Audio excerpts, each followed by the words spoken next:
Assalamualaikum warahmatullahi wabarakatuh. Nama saya Abdul Hafiz Taftazani, NPM 202210115165. Hari ini saya akan menjelaskan mengenai implementasi jenis-jenis hukum pidana yang ada di Indonesia. Sebelum saya menjelaskan, izin Bapak Rahman Amin selaku dosen pengampu saya. Nah, hari ini saya ingin menjelaskan mengenai implementasi jenis-jenis hukum pidana yang ada di Indonesia. Hukum pidana yang ada di Indonesia itu diatur dalam pasal 10 yaitu yang terdiri dari pidana pokok dan pidana tambahan.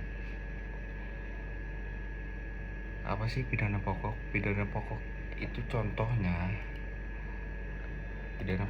contohnya yaitu pasal 479 yang mengancam pidana seumur hidup atau penjara selama-lamanya 20 tahun terhadap perbuatan yang diatur dalam pasal 479I dan 479 Junto apabila dilakukan oleh 2 orang atau lebih secara bersama-sama sebagai kelanjutan dari pemufakatan jahat dengan rencana lebih dulu, mengakibatkan luka berat, mengakibatkan kerusakan pada pesawat untuk merampas kemerdekaan seorang, ayat 1, atau dengan pidana mati atau pidana seumur hidup atau pidana selama 20 tahun apabila perbuatan itu mengakibatkan matinya orang atau hancurnya pesawat tersebut.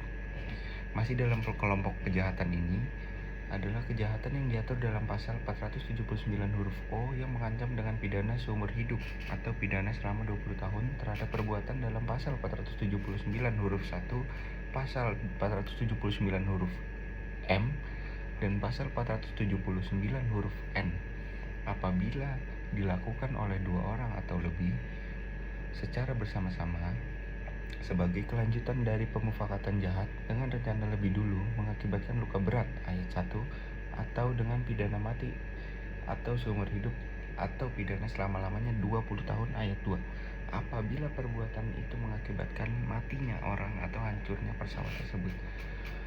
Nah, yang kedua itu ada pidana penjara.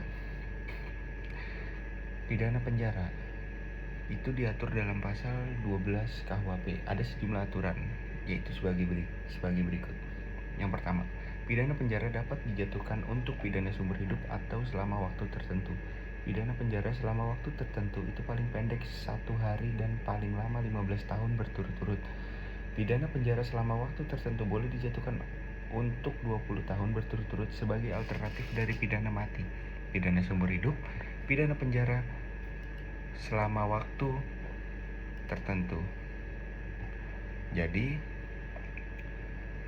contoh dari pidana penjara itu yaitu pidana pencurian sepeda motor, mobil, atau rumah kosong yang ditinggalkan oleh seorang pemilik. Hukuman pidana mati atau pidana penjara seumur hidup atau paling lama 20 tahun dapat diterima jika perbuatan pencurian mengakibatkan luka berat atau kematian. Pencurian dengan pemberatan yang terjadi ketika seorang melakukan pencurian dengan menggunakan kekerasan atau ancaman kekerasan terhadap seseorang, menggunakan senjata atau bersekongkol dengan orang lain dapat dikenakan pidana penjara selama maksimal 9 tahun. Yang ketiga, yaitu pidana kurungan. Berdasarkan ketentuan pasal 18 KUHP, pidana kurungan dapat diberikan paling singkat selama 1 hari dan paling lama selama 1 tahun. Kemudian, jika ada pemberatan pidana kurungan dapat ditambah menjadi 1/4 bulan. Jumlah maksimal pidana kurungan tidak boleh lebih dari 1/4 bulan. Contohnya, pidana kurungan itu disebut dalam pasal 18 ayat 1 KUHP dan dikenakan paling pendek 1 hari dan paling lama 1 tahun. Contohnya itu adalah kasus kendaraan yang menerjang trotoar, di mana pengemudi akan dikenai sanksi pidana kurungan 2 bulan. Pidana kurungan juga dapat disangkakan kepada seseorang yang melanggar kewajiban atau menyalahgunakan jabatannya. Lalu yang keempat itu pidana pokok itu ada pidana denda. Sanksi pidana denda adalah hukuman yang mewajibkan terpidana untuk membayar sejumlah uang ke kas negara. Sanksi denda ini juga dinilai sebagai sanksi pidana yang istimewa karena memberikan kesempatan kedua bagi terpidana serta tidak membatasi kebebasan bergeraknya. Disarikan dari ketentuan pasal 30 KUHP, pidana denda paling sedikit Rp3.750. Kemudian, jika pidana denda ini tidak dibayar, pidana denda akan diganti dengan pidana kurungan. Contoh dari pidana denda yaitu perbuatan pidana denda dapat dijatuhi pidana kurungan adalah nahkoda yang tidak mempunyai surat-surat yang lengkap. Hal ini sesuai dengan ketentuan pasal 561 KUHP yang menerangkan bahwa seorang nahkoda kapal Indonesia yang tidak mempunyai kertas-kertas kapal, buku-buku, dan surat-surat yang diharuskan oleh ketentuan undang-undang di kapalnya diancam dengan pidana paling denda itu 1,5 juta. Yang kelima, pidana tutupan. Pidana tutupan itu salah satu jenis pidana pokok yang dapat dijatuhkan kepada terpidana sebagaimana diatur dalam pasal 10 KUHP dan pasal 65 Undang-Undang Nomor 1 Tahun 2023 tentang Kitab-Kitab Undang Hukum Pidana atau KUHP. Pidana tutupan adalah sanksi yang ditujukan terhadap pelaku tindak pidana yang terdorong oleh maksud yang patut dihormati. Pidana tutupan merupakan sanksi yang berlaku di Indonesia dan dimuat dalam Kitab Undang-Undang Hukum Pidana melalui pembentukan Undang-Undang Nomor 20 Tahun 1946 tentang hukuman tutupan. Sanksi ini diterapkan ketika hakim berpendapat bahwa pelaku tindak pidana yang dilakukan karena alasan maksud yang patut dihormati pada dasarnya tindak pidana politik. Contohnya, seorang terpidana yang melakukan kejahatan yang diancam dengan hukuman penjara karena terdorong oleh maksud yang patut dihormati.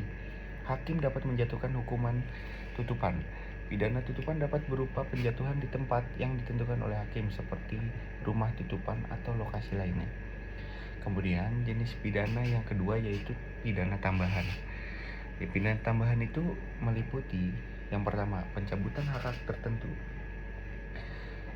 yang hanya bersifat menambah pidana pokok yang dijatuhkan dengan mencabut hak-hak tertentu di dalam sebuah jabatan terpidana. Yang kedua, penyitaan benda-benda tertentu yang hanya bersifat menambah pidana pokok yang dijatuhkan untuk menyita benda-benda tertentu di dalam sebuah kasus pidana.